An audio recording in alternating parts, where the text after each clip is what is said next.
सर्व पत्रकार मित्रांचं मी आजच्या पत्रकार परिषदेमध्ये स्वागत करतो। याची गरज नाही ना।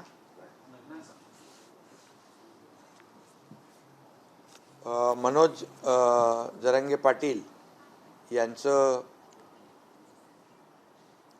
उपोषण आज त्यांनी मागे घेतलंय,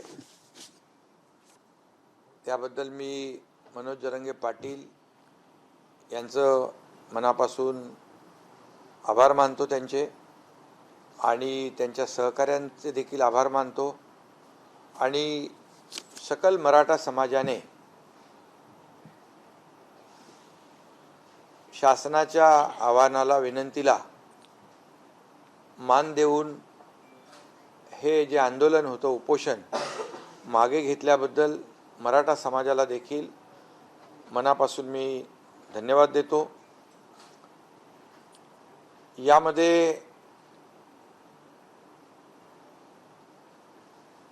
जे मुद्दे मनोज जरांगे पाटील यांनी आमच्या शासनाच्या शिष्टमंडळासमोर मांडले, खरं म्हणजे मी शिष्टमंडळातले माजी न्यायमूर्ती मारुतराव गायकवाड साहेब आणि न्यायमूर्ती सुनील सुकरे साहेब यांचं देखील मनापासून अभिनंदन करतो। त्याचबरोबर त्यांच्याबरोबर ॲडव्होकेट हिमांशू सचदेव आणि इतर कायदे तज्ज्ञ या शिष्टमंडळात होते, आणि त्याचबरोबर आमचे मंत्रिमंडळातील सहकारी संदीपान भुमरे, उदय सामंत, धनंजय मुंडे, अतुल सावे, बच्चू कडू, नारायण कुचे यांनी देखील मनोज जरांगे पाटील यांच्याशी चर्चा केली। आम्ही परवाच्या दिवशी मी स्वतः मनोज जरांगे पाटील यांच्याशी फोनवरून चर्चा केली होती। त्यांचे काही मुद्दे होते, त्या बाबतीमध्ये मी देखील त्यांच्याशी बोललो, आणि त्यांनी एवढंच सांगितलं की सरकार टिकणारं, कायद्याच्या चौकटीत बसणारं आरक्षण देण्यास कटिबद्ध आहे, आणि ज्या कुणबी दाखले जे आपण मराठवाड्यात देतोय, कुणबी नोंदी ज्या सापडत आहेत, जो आपला 1967चा निर्णय आहे, 2004चा GR देखील आहे की ज्या जुन्या नोंदी आहेत कुणबी, त्यांना आपण कुणबी दाखला देणं, यावर देखील खूप मोठं यश जस्टिस शिंदे कमिटीला मिळालं असं मी त्यांना म्हणालो। जवळपास 13,500 14,000 अशा प्रकारच्या नोंदी आणि दाखले ज्या नोंदी सापडल्यात, ती एक मोठी अचीवमेंट आहे, आणि त्यासाठी जस्टिस शिंदे कमिटीने देखील दिवस रात्र काम केलंय। आणि म्हणून ज्यांनी जेव्हा त्यांना आणखी यामध्ये कुणबी नोंदी सापडणार आहेत असं जे काही खात्री पटल्यानंतर त्यांनी मुदत मागितली। हेही मी मनोज जरांगे पाटील यांच्याशी बोललो, आणि मी त्यांना हेही सांगितलं की उद्या आपण जे काही निर्णय घेणार आहोत तो टिकणारा पाहिजे, तो कुठे चॅलेंज होऊ नये। यामध्ये शेवटी तुमची देखील जी काही लीडरशिप आहे, तुमचं जे देखील एक आंदोलनाचा तुम्ही नेतृत्व केलेलं आहे, ते देखील म्हणजे आणि सरकार म्हणून मुख्यमंत्री आणि माझे सर्व सहकारी यांच्याबद्दल देखील समाजामध्ये कुठलाही संभ्रम किंवा कुठलाही किंतु परंतु निर्माण होऊ नये, अशा प्रकारचं काम आपण केलं पाहिजे।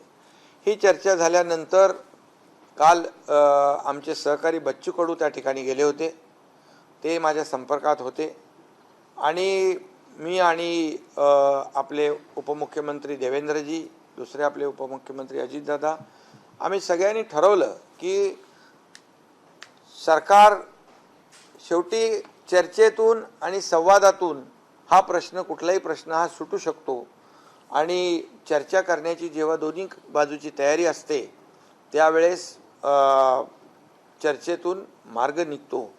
आणि म्हणून सरकारने देखील ठरवलं, आणि त्याप्रमाणे कायदे तज्ज्ञ देखील गेले, आणि आमचे मंत्री देखील गेले. मला वाटतं ही इतिहासातली पहिली घटना असेल की कायदे तज्ज्ञ एका उपोषणस्थळी आंदोलकांशी बोलण्यासाठी जातात. कारण गायकवाड साहेबांनी जे पहिलं आरक्षण त्यांच्याच अहवालावर आपण दिलं होतं, त्यामुळे गायकवाड साहेबांना पूर्ण याची खडानखडा माहिती होती. आणि त्यामुळे मला वाटतं आज हे सर्व चर्चा झाल्यानंतर मनोज जरांगे पाटील यांना देखील जे जस्टिस शिंदे यांनी काम केलेलं, त्यांच्या कमिटीने काम केलेलं, याच्यावर विश्वास आणि त्यांनाही खात्री पटली की खऱ्या अर्थाने सरकार अतिशय गांभीर्याने प्रामाणिकपणे काम करते आहे. आणि म्हणून त्यांनी जे काय मुद्दे उपस्थित केलेले आहेत त्यामध्ये मनुष्यबळ वाढवणं, ते जस्टिस शिंदे कमिटी अधिक सक्षम करणं, त्यांना प्रत्येक जिल्ह्यामध्ये मनुष्यबळ वाढवून देणं, कुठेही त्यांना जी काही यंत्रणा आहे ही सर्व यंत्रणा जी वाढवून देणं, या बाबतीमध्ये त्यांचा मुद्दा अतिशय रास्त आहे. आणि त्यानुसार ज्या ज्या ठिकाणी राज्यामध्ये ज्या कुणबी नोंदी आहेत या तपासल्या जातील आणि त्यावर त्यांना कुणबी दाखले देण्याचा जो जी.आर. सरकारचा आहे त्याची अंमलबजावणी पूर्णपणे केली जाईल. शेवटी सरकार म्हणून आपण कुठलाही निर्णय असा घाई गडबडीमध्ये घेऊ शकत नाही. त्याला कायदेशीर आव्हान निर्माण होतील, ते कायदेशीर ह्याच्यावर टिकणार नाहीत. आणि मग सरकार म्हणून आम्ही कुणाची, मराठा समाजाची किंबहुना इतरही समाजाची कुणाची फसवणूक, फसवणूक करू शकत नाही, करणार नाही. आणि सरकार वेळकाढूपणा देखील करणार नाही. आज जी मुदत 2 महिन्याची आहे त्यामध्ये जास्तीत जास्त काम करून या मराठा समाजाला न्याय कसा देता येईल आणि त्याचबरोबर इतर जे काही समाज आहेत या इतर समाजाला त्यांच्यावरही अन्याय न करता जे काम आपल्याला करायचं आहे त्यामध्ये सरकार कुठेही कमी पडणार नाही, अशा प्रकारचा निर्णय आज आपण घेतलेला आहे. आणि मला वाटतं बाकी तर सगळे मुद्दे आपली तिकडे टीम तिकडे होतीच आणि जे जे काही चर्चा आमचे लोक करत होते आणि मनोज जरांगे पाटील मुद्दे उपस्थित करत होते हे आपल्याला देखील सर्व माहीत आहेत. आणि म्हणून या वेळेमध्ये ज्यांच्या नोंदी ज्यांच्या आहेत त्या नोंदी तपासण्याचं काम युद्ध पातळीवर केलं जाईल आणि त्यांना दाखले दिले जातील. त्याचबरोबर दुसरा जो टप्पा आहे जे सुप्रीम कोर्टाचं क्युरेटिव्ह पिटिशन जे आहे याच्यावर देखील आपण काम करतो आहे. आणि सुदैवाने मागच्या निर्णयामध्ये मागे जेव्हा सुप्रीम कोर्टाने मराठा समाजाला आरक्षण देता येणार नाही असा निर्णय घेतला त्यामध्ये देखील काही ज्या त्रुटी आहेत, काही त्याच्यामध्ये कोर्टाची निरीक्षणं आहेत आणि ती देखील पूर्णपणे आपली जी 3 निवृत्त न्यायाधीशांची कमिटी आहे, जस्टिस भोसले, जस्टिस गायकवाड आणि जस्टिस शिंदे यांची कमिटी जी आहे ती काम करते आहे. आणि त्याच्यामधले ते जे काही त्रुट्या आहेत त्या सुप्रीम कोर्टाने आता जो काय एक विंडो ओपन केलेला आहे ड्यू प्रोसेसमध्ये ते आमचं म्हणणं ऐकणार आहेत. आणि त्यावेळेस तोही मुद्दा त्या ठिकाणी जे मुद्दे आहेत जे मराठा समाज मागास कसा आहे हे सिद्ध करण्याचं काम देखील सरकार करेल. त्यासाठी जो मागासवर्ग आयोग आहे तो देखील युद्ध पातळीवर काम करेल. आणि ज्या पूर्णपणे त्रुटी मागच्या निर्णयामध्ये कोर्टाने दाखवून दिलेल्या आहेत त्या पूर्ण त्रुटी दूर केल्या जातील आणि ते देखील टिकणारं मराठा आरक्षण, कायद्याच्या चौकटीत बसणारं मराठा आरक्षण देण्यास देखील सरकार कटिबद्ध आहे. आणि ह्या 2 मार्गाने आपलं हे सरकार काम करेल. आणि निश्चितपणे या मराठा समाजाचं जे एकजूट आणि जे काही आंदोलन झालं यासाठी सरकार देखील पूर्णपणे या सर्व बाबींवर सर्व यंत्रणा जी आहे, सर्व पूर्ण विभाग जे आहेत, प्रत्येक जिल्हाधिकारी हे सगळ्या लोकांना तशा प्रकारचे निर्देश देता येतील. आणि एका जिल्हाधिकाऱ्याकडून त्या जिल्ह्यामध्ये 10 लोक, कमीत कमी 10 लोक तर फक्त याच कामावर त्या या कामाची जबाबदारी देण्याचं देखील सरकार काम करेल.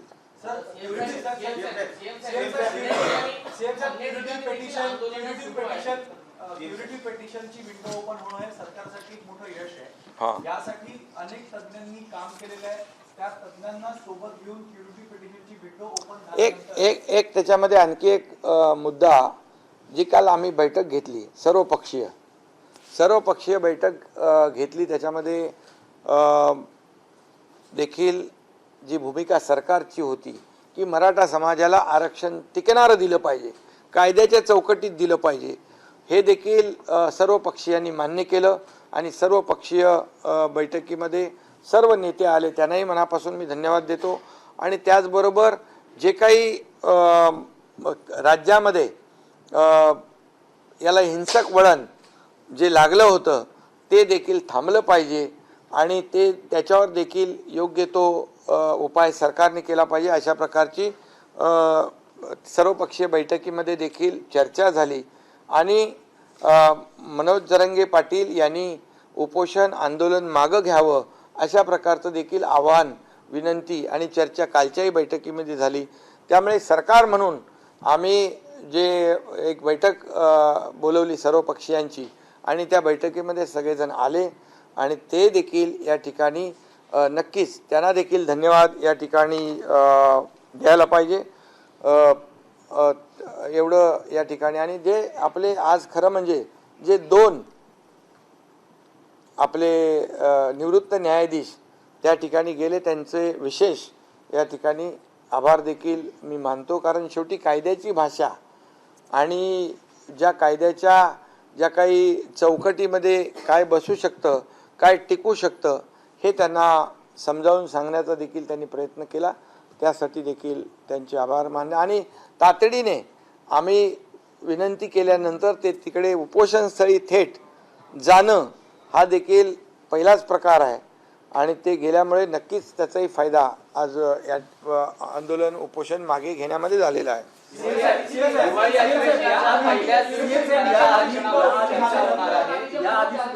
जरांगे पाटील उपोषणाला बसले होते, त्यावेळेस तुम्ही भेट दिली होती. उपोषण आंदोलन त्यांनी मागे घेतलं होतं, पुन्हा ते सुरू झालं. हा तात्पुरता दिलासा आहे, कारण त्यांनी 2 महिन्यांचा कालावधी दिलेला आहे सरकारला. जर 2 महिन्यात प्रश्न सुटला नाही तर पुन्हा मुंबईच्या वेशीवर आंदोलन धडकणार, असा त्यांनी थेट इशारा किंवा अशी त्यांनी भूमिका व्यक्त केली. नाही, आमचा प्रयत्न आहे पूर्ण. कारण याच्यामध्ये 2 महिन्यामध्ये संपूर्ण राज्यभरामध्ये जी यंत्रणा आहे, जिथे जिथे जुन्या नोंदी आहेत ते शोधण्याचं काम आमचा जो काही ही टीम जी आहे शिंदे समितीला आम्ही पूर्णपणे स्ट्रेंथन करतोय, त्यांना मनुष्यबळ वाढवून देतोय. प्रत्येक जिल्ह्यामध्ये आवश्यक ज्या काही बाबी आहेत ते आम्ही करून देऊ. आणि त्यामुळे विश्वास आहे की हे काम पूर्ण होईल आणि त्याचं डे टू डे जे काय अपडेट आहे, जी काय प्रोग्रेस आहे, तो देखील मनोज जरांगे पाटील त्यांनाही आम्ही सांगितलं की तुम्ही देखील या कमिटीमध्ये आवाहन केलं, विनंती केली की तुमचेही लोक या कमिटीमध्ये असतील तर तेही देखील काही सूचना करू शकतील, काही त्याच्यामध्ये आणखी काही उणिवा असतील तर त्या आम्ही दूर करू शकतो सरकार म्हणून. त्यामुळे मला वाटतं एक अशा प्रकारची वेळ येणार नाही. क्युरिटी पेटिशनची विंडो ओपन होणं सरकारसाठी एक मोठं यश मानलं जातं आणि एक पहिलं पाऊल आहे आरक्षण, टिकणारं आरक्षण देण्यासाठी. पण यामध्ये अनेक तज्ञांनी काम केलेलं आहे. तर सुप्रीम कोर्टात क्युरिटी पेटिशनच्या माध्यमातून टिकणारं आरक्षण देण्यासाठी सरकार यांना एकत्रित घेणार का आणि कसे पाऊल उचलले जातात? बिलकुल. ज्यांनी पूर्वी आरक्षण देण्यामध्ये काम केलेलं आहे, पूर्वी जसं देवेंद्रजी मुख्यमंत्री होते त्यावेळेस आपण आरक्षण दिलं, हायकोर्टामध्ये ते चॅलेंज झालं, पण हायकोर्टामध्ये टिकवण्यासाठी ज्या लोकांनी, ज्या सिनियर काउन्सिल असतील, तज्ज्ञ असतील, या सर्वांनी मदत केली आणि हायकोर्टमध्ये टिकलं. दुर्दैवाने सुप्रीम कोर्टामध्ये ते रद्द झालं. पण अशा वेळेस या सर्व टीमला त्यांचं सहकार्य आम्ही नक्की घेऊ आणि विश्वास आहे, कारण याच्यामध्ये जस्टिस भोसले आहेत, जस्टिस गायकवाड आहेत, जस्टिस शिंदे आहेत आणि निरगुडे आहेत. हे सगळे जे लोक आहेत, ही पूर्वीच्या आरक्षण देण्यामध्ये ज्यांनी मोलाचा सहभाग घेतला, त्याचा मोलाचा वाटा होता, असे लोक आणि आणखी जी सिनियर काउन्सिल म्हणून जे सरकारच्या वतीने सुप्रीम कोर्टामध्ये क्युरेटिव्ह पिटिशनवर काम करतील त्यांना देखील ही सर्व मंडळी टीम काम करेल. एक तर आम्ही कमिटी जाहीर केलेली आहे, जस्टिस भोसले कमिटी, ती सरकारला देखील मार्गदर्शन करेल आणि क्युरेटिव्ह पिटिशनच्या संदर्भात देखील जे काही आवश्यक आहे त्याची ते मदत करतील. जस्टिस शिंदे कमिटी आहे त्याला देखील ती मदत करेल. म्हणजे दोन बाजूनी आपण हे न्याय देण्याचं काम करतो आहे. आंदोलन मोठ्या प्रमाणात झाली होती. जे गंभीर स्वरूपाचे गुन्हे नाही आहेत ते मागे घेण्याचा सरकार विचार करणार आहे. गंभीर स्वरूपाचे जे गुन्हे नाहीत आणि जे लोकशाहीमध्ये आपण आंदोलन ज्या पद्धतीने करतो असे जे काही गुन्हे आहेत ते आमच्या शिष्टमंडळाने त्यांना शब्द दिलेला आहे. सरकार देखील जे अगोदर म्हणजे जरांगे पाटील जेव्हा अगोदरच्या वेळेस उपोषणाला बसले होते त्यावेळेस देखील काही गुन्हे दाखल झालेले आहेत. त्यांची गुन्ह्याची पडताळणी करून आपण ते गुन्हे. महत्त्वाचा प्रश्न होता तो कायदा सुव्यवस्थेचा आणि काही मराठा समाजाचे जे लोक होते ते आत्महत्या देखील करत होते. आजही अन्य ठिकाणी आंदोलन सुरू आहेत आणि आत्महत्येचं प्रमाण सुरू आहे. त्या संदर्भात आपण नाही, मी तर यापूर्वी देखील आवाहन केलंय, विनंती केली आहे. खरं म्हणजे मराठा समाजाचे तरुण सरकार प्रामाणिकपणे काम करत असताना सरकार नकारात्मक असतं तर हे पाऊल उचलणं ठीक होतं. मी आज पुन्हा मराठा समाजाच्या तरुणांना नागरिकांना देखील एक विनंती व आवाहन करतो की आपण टोकाचं पाऊल उचलू नका आत्महत्येसारखं. कारण शेवटी आपल्या मुलाबाळांची परिस्थिती त्यांना वाऱ्यावर सोडता येणार नाही आणि आपला परिवार जो आहे, कुटुंब आहे, त्यालाही वाऱ्यावर सोडू नका. आणि सरकार पूर्णपणे मराठा समाजाला आरक्षण टिकणारं, कायद्याची चौकटीत बसणारं देण्यास कटिबद्ध आहे, जबाबदारी आहे आणि त्याप्रमाणे आम्ही कामही करतोय. त्याचे रिझल्ट देखील आपल्या समोर आलेले आहेत.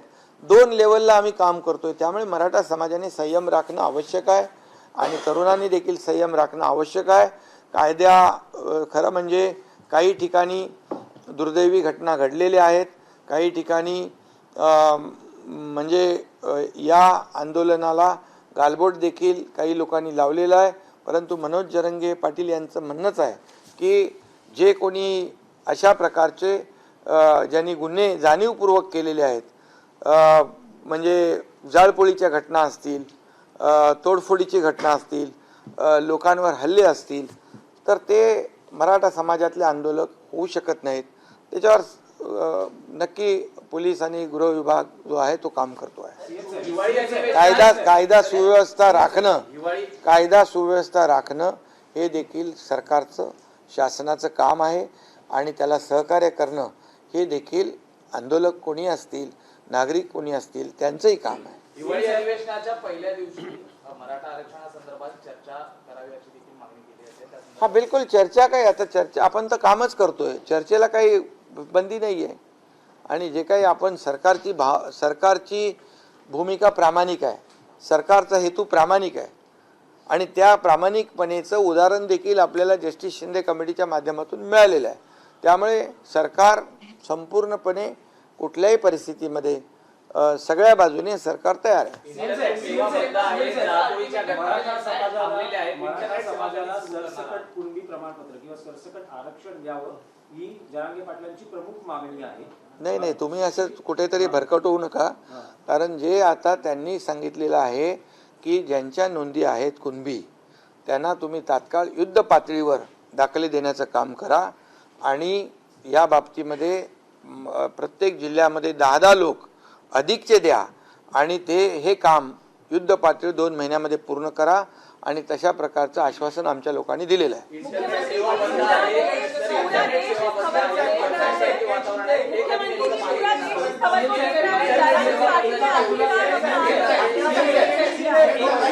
एकाने बोला कोणीतरी. अरे नाही, तुम्ही बोला. इंटरनेट सेवा देखील बंद आहे, त्या नेमक्या कधी मागे घेतल्या जाणार आहेत, परिस्थिती आता किती नियंत्रणात आहे? हे बघा, याच्यामध्ये कुठेही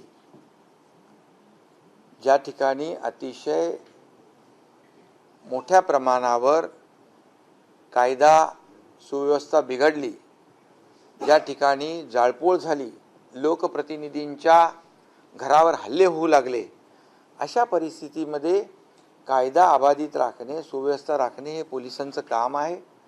आणि आता सध्या परिस्थितीमध्ये सगळीकडे शांतता आहे. ज्या ज्या ठिकाणी आवश्यक आहे त्या त्या ठिकाणी आवश्यक बाबींचा जो काही हे करणे, अंमलबजावणी करणे, त्याप्रमाणे पोलिसांनी काम केलेलं आहे. मला वाटतं आता आजच्या उपोषण मागे घेतल्यानंतर मला वाटत नाही की कुठेही कायदा सुव्यवस्था धोक्यात येईल. 24 डिसेंबर पर्यंत. तर आपल्याला किती आत्मविश्वास आहे की 24 डिसेंबर नाही, आता 2 जानेवारी पर्यंत परत 24 डिसेंबर गेले साहेब. 2 जानेवारी पर्यंत 2 महिन्याचा वेळ मिळालेला आहे. आणि त्या 2 महिन्यामध्ये बरंचसं काम म्हणजे जे आहे, जे ठरवून दिलेलं आहे ते काम नक्की होईल. आणि त्यासाठी जे जे काही यंत्रणा आवश्यक आहे त्या सर्व यंत्रणा सरकार लावेल. एकीकडे कायदेशीर मार्ग काढण्यासाठी सर्वतोपरी प्रयत्न करत असताना केंद्र सरकारकडून सुद्धा या प्रश्नी काही मदतीची किंवा सहकार्याची अपेक्षा करता का? स्वतः पंतप्रधानांना काही आवाहन केलं जाणार आहे? हा राज्यातला विषय आहे आणि या राज्यातला विषय हाच दाखले देण्याचा हा विषय राज्याचा आहे. आणि सुप्रीम कोर्टामध्ये जे क्युरेटिव्ह पिटिशन आहे त्यावर देखील सरकार आणि हा राज्याचा अधिकार आहे. त्यामुळे राज्याचा अधिकार आहे, राज्य त्यामध्ये पूर्ण ताकद लावेल. जे जे काही करायचं ते राज्य सरकार करेल. आणि मराठा समाजाला टिकणारं, कायद्याच्या चौकटीत बसणारं आरक्षण देण्याची जो शब्द आहे तो शब्द पाळेल. 1881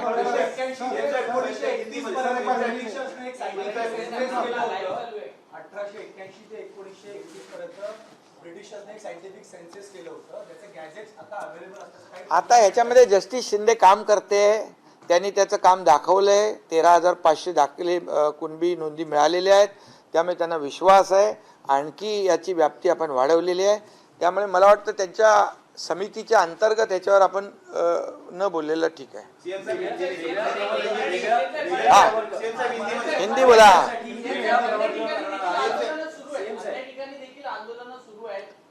ठीक आहे, आता आंदोलन जे आहेत, आजचं उपोषण मागे घेतल्यानंतर सगळ्यांनाच आवाहन केलेलं आहे की आज सगळ्यांना मी आवाहन करतो, विनंती करतो, समोर दिवाळी आहे, मुलांच्या शाळा आहेत, सगळेच आज संकटात आहेत. तुमची पत्रकारांची पण दिवाळी आहे, सगळ्यांचीच आहे. त्यामुळे तुम्ही पण जरा मी पुन्हा एकदा सांगतो की हा लोकशाहीतला चौथा स्तंभ आहे. जशी सरकारची जबाबदारी आहे राज्यामध्ये शांतता, कायदा सुव्यवस्था राखणं, तशीच देखील आपल्या सगळ्यांची आहे. त्यामुळे मला वाटतं आपल्या सगळ्यांचं सहकार्य एक सकारात्मक बाबीतून आपण पुढे गेलो तर नक्की आणि चर्चेतून मार्ग निघतो. यासाठी सरकारने चर्चा सुरू केली. मी आणि दोन्ही आमच्या उपमुख्यमंत्र्यांनी आमच्या शिष्टमंडळाला पाठवलं. कायदेशीर जे तज्ज्ञ आहेत त्यांनाही पाठवलं आणि मला वाटतं मार्ग निघालेला आहे. तुम्ही देखील याकडे सकारात्मक दृष्टीने बघा तर बरं होईल.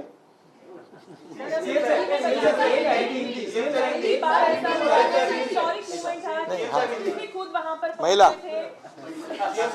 पूरा देश इस घटना को देख रहा है. आखिरकार जरांगे पाटिल ने अपना उपोषण पीछे ले लिया है. पहली बार हमने देखा कि न्याय व्यवस्था भी खुद वहां उन्हें समझाने पहुंची. 2 महीने का जो मोहलत उन्होंने दी है, क्या कुछ सरकार इसमें करेगी? ये न्याय देने वाली सरकार है, ये सर्वसामान्य मानुष की सरकार है, ये आम आदमी की सरकार है. ये जाहिर हुआ है आज. सरकार ने किसी भी बात का ईगो नहीं रखा.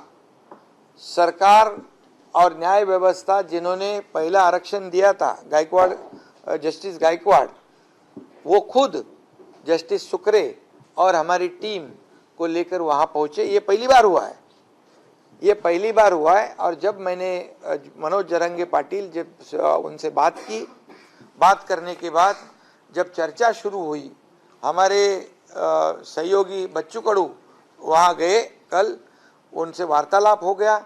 इसके बाद जो जो आवश्यक चीज़ें थी उनको समझने की कानून के दायरे में क्या हो सकता है, लीगली क्या हो सकता है। इसलिए मैं इनको, हमारे जस्टिस गायकवाड़, जस्टिस सुक्रेश साहब को और उनके दूसरे हिमांशु सचदेव, इनको धन्यवाद देना चाहता हूं कि हमारी विनती के अनुसार वो वहां पर पहुंचे। ये पहली बार हुआ है और इससे साबित होता है कि ये सरकार जो है कोई भी अड़ेल भूमिका नहीं लेती है। ये सरकार सकारात्मक काम करना चाहती है और सभी लोगों को विश्वास में लेकर निर्णय लेना चाहती है। ऐसा काम करने का तरीका हमारी सरकार का है और इसलिए चर्चा हुई, हमारे मंत्री वहाँ पर गए और पहले तो ये कानून मतलब जो न्याय व्यवस्था जिनको पता है वो टीम पहुंची। उन्होंने उनकी जो प्रश्न थे, जो शंका थी, उसे दूर करने का काम किया और फिर हमारी दूसरी टीम वहाँ पर मंत्री जी की गई और इसमें से अच्छा एक आउटकम आया है। ये मनोज जरंगे पाटिल, इन्होंने अपना अनशन उपोषण जो है पीछे लिया है। मैं उनको धन्यवाद देना चाहता हूँ और मैं उनके सहयोगी जो है उनको भी धन्यवाद देना चाहता हूँ। पूरे सकल मराठा समाज को भी धन्यवाद दूंगा क्योंकि सरकार ने जो उनको आह्वान किया था, उनको अनशन पीछे लेने का, आंदोलन का पीछे लेने का आह्वान विनती की थी, इसलिए उनको भी मैं बहुत बहुत धन्यवाद देना चाहता हूँ। और कल जो सर्वपक्षीय सर्वदलीय बैठक हुई उसमें भी एक मत हो गया कि ये सरकार जो कानून के दायरे में बैठने वाला टिकाऊ जो आरक्षण देना है उसके ऊपर एक मत हुआ और मनोज जरंगे पाटिल जी ने आंदोलन पीछे लेना उस पर भी एक मत हुआ है और कानून व्यवस्था राज्य में बनाए रखने की आवश्यकता है इसमें भी एक मत हुआ। इसलिए मैं सभी विपक्ष दलों के नेताओं को भी धन्यवाद देना चाहता हूँ। तोड़फोड़ की थी जो आधुनिक शिक्षा विधि क्या उसको लेकर सरकार ने कुछ निर्णय लिया है, कुछ कार्रवाई की जाए? जो आंदोलन लोकशाही के माध्यम से होता है, जो पहले आंदोलनकारियों ने जो उनके ऊपर गुने दाखिल हुए थे, पुलिस वो काम कर रही है जो लोकशाही के माध्यम से जैसे उपोषण है, मोर्चा है, उस पर जैसे कानूनी कार्रवाई पीछे लेती है वैसे लेंगे। बिल्कुल, धन्यवाद।